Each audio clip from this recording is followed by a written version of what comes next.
കഴിഞ്ഞ വർഷം മാങ്ങ സീസൺ ആയപ്പോൾ പറഞ്ഞതാട്ടോ പുട്ടും മാങ്ങയും കഴിക്കണം പക്ഷെ എന്താണെന്നറിയില്ല കഴിഞ്ഞ വർഷം അതിനായിട്ടുള്ളൊരു ടൈമും കാര്യങ്ങളൊന്നും ഒത്തു വന്നില്ല. ഈ വർഷം ഏതായാലും മാങ്ങ നമ്മൾ പുറത്തുനിന്ന് വാങ്ങിച്ചിട്ടാണ് കേട്ടോ കഴിക്കുന്നത്. കാരണം നമ്മുടെ വീട്ടിലിപ്പോൾ മാങ്ങ ഇല്ല, അതുകൊണ്ടാണ് കേട്ടോ. എന്നേക്കാളും കൂടുതൽ കുഞ്ഞാക്കാക്കായിരുന്നു കേട്ടോ പുട്ടും മാങ്ങയും കഴിക്കാൻ ആഗ്രഹം. കാരണം എന്താ വെച്ചാൽ ഒരു വീഡിയോസ് കണ്ടപ്പോൾ എനിക്ക് സെൻഡ് ചെയ്ത് തന്നതാണ് ഇങ്ങനെ ഒരു ട്രെൻഡ് ഇറങ്ങിക്കണമെന്നും പറഞ്ഞിട്ട് കേട്ടോ. പക്ഷെ ഞാനിത് കഴിഞ്ഞ വർഷം കണ്ടിട്ടുണ്ട്, മുപ്പരത് ഈ വർഷമാണ് കേട്ടോ കണ്ടിട്ടുള്ളത്, ഈ ഈയിടെയായിട്ട്. അപ്പോൾ ഞാൻ പറഞ്ഞു ഇതൊക്കെ ഞാൻ എന്നോ കണ്ടിട്ടുള്ളൊരു വീഡിയോസാണ് എന്നും പറഞ്ഞിട്ടോ. അപ്പോൾ ഏതായാലും ഞാൻ സംഭവം ഉണ്ടാക്കി കൊടുത്തിട്ടുണ്ടായിരുന്നു. രസമുണ്ടോ ഇല്ലേന്ന് ചോദിക്കണേൻ്റെ ഒരു എക്സ്പ്രഷനാണ് ഈ കാണുന്നത്. പിന്നെ വീഡിയോസ് എടുക്കുന്നത് വലിയ താല്പര്യമില്ലാത്തതുകൊണ്ടാണ് ഇങ്ങനെയൊക്കെ മുഖം കാണിക്കുന്നത്. പക്ഷെ ഞാൻ കഴിച്ചു നോക്കി, എനിക്ക് അത്ര വലുതായിട്ട് ഇഷ്ടമായതൊന്നുമില്ല കേട്ടോ. എനിക്ക് പുട്ടും പഞ്ചസാര അല്ലെങ്കിൽ പുട്ട് ബീഫ് കറി അങ്ങനെയൊക്കെയാണ് കേട്ടോ ഇഷ്ടം. ഇത് അത്ര വലിയ ടേസ്റ്റ് ഒന്നുമില്ല. പിന്നെ ഞങ്ങൾ ഫാദിക്കുട്ടിക്ക് കൊടുത്ത് നോക്കിട്ടോ, അവനക്കും അത് അത്ര വലുതായിട്ടൊന്നും ഇഷ്ടമായില്ല. അങ്ങനെ അവനൊരു ഡിസ്ലൈക്കും കാണിച്ച് പോയിട്ടോ. കുഞ്ഞാക്ക ഏതായാലും ഉണ്ടാക്കാൻ പറഞ്ഞതല്ലേ, അപ്പോൾ എന്തായാലും മുഴുവൻ തിന്നാതിരിക്കാൻ പറ്റില്ലല്ലോ. അങ്ങനെ അത് അവിടെ ഇരുന്ന് കഴിച്ചു. അങ്ങനെ രാവിലത്തെ ഉച്ചക്കത്തെയും പരിപാടികളൊക്കെ കഴിഞ്ഞ് വൈകുന്നേരം ഞങ്ങൾ തറവാട്ടിൽ പോകാൻ വേണ്ടിയിട്ട് നിൽക്കുകയാണ് കേട്ടോ. അങ്ങനെ വാതിൽ പൂട്ടുന്ന ചടങ്ങ് എനിക്കാണല്ലോ, അപ്പോൾ അതുകൊണ്ട് തന്നെ വാതിൽ പൂട്ടി ഞാനും ഇറങ്ങിയിട്ടുണ്ടായിരുന്നു. പോകുമ്പോൾ കഴിക്കാൻ വേണ്ടിയിട്ട് 2 മുട്ടായും കൂടെ എടുത്തിട്ടുണ്ടായിരുന്നു. ഇപ്പം നല്ല മഴയായ കാരണം വീട് പണിയൊന്നും നടക്കുന്നില്ല കേട്ടോ. അപ്പം നമ്മൾ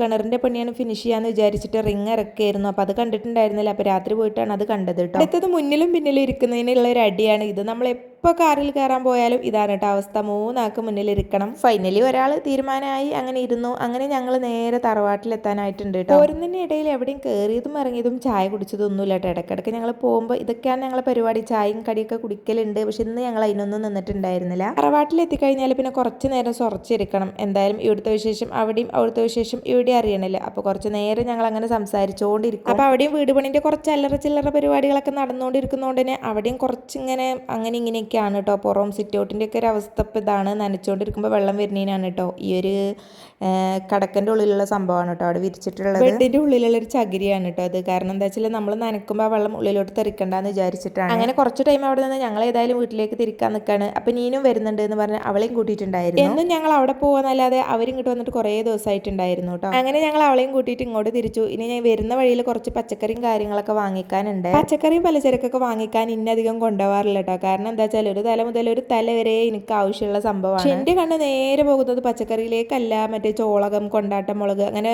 വെറൈറ്റി ആയിട്ട് എന്തെങ്കിലുമൊക്കെ വന്നിട്ടുണ്ടെങ്കിൽ അതുമേലാണ് കേട്ടോ എൻ്റെ കണ്ണ് പോവുക. അങ്ങനെ കുറച്ച് കപ്പിയും കൂടെ വാങ്ങിച്ചിട്ടുണ്ടായിരുന്നു. ഞങ്ങൾക്ക് വേണ്ട എന്ന് പറഞ്ഞാൽ ഞാൻ ഇതെടുക്ക് എന്നൊക്കെ പറഞ്ഞിട്ട് എന്തായാലും കവർ ഫുള്ളാക്കും കേട്ടോ. കടക്കാരൊരു സ്വഭാവം എന്ന് വെച്ചാൽ നമ്മൾ കാണാത്ത സംഭവം കൂടി അവർ കാണിച്ചു തരും കേട്ടോ. ഇത് വേണോ അത് വേണോ എന്ന് പറഞ്ഞിട്ട്. പിന്നെ ഞാനല്ലേ ആള്, അപ്പോൾ എല്ലാതും എടുക്കാൻ പറയും. അതിനുള്ളൊരു ട്രിക്കായിട്ട് കുഞ്ഞാക്ക വരുമ്പോൾ വിളിക്കും, നിനക്ക് എന്താ വേണ്ടതെന്ന് വെച്ചിരുന്നത്. പിന്നെ ആ സാധനം മാത്രമല്ലേ വാങ്ങിക്കേണ്ട ആവശ്യമില്ലേ ഉള്ളൂ. മഴ ഇഷ്ടമാണെങ്കിൽ ഒന്ന് സബ്സ്ക്രൈബ് ചെയ്യൂ കേട്ടോ.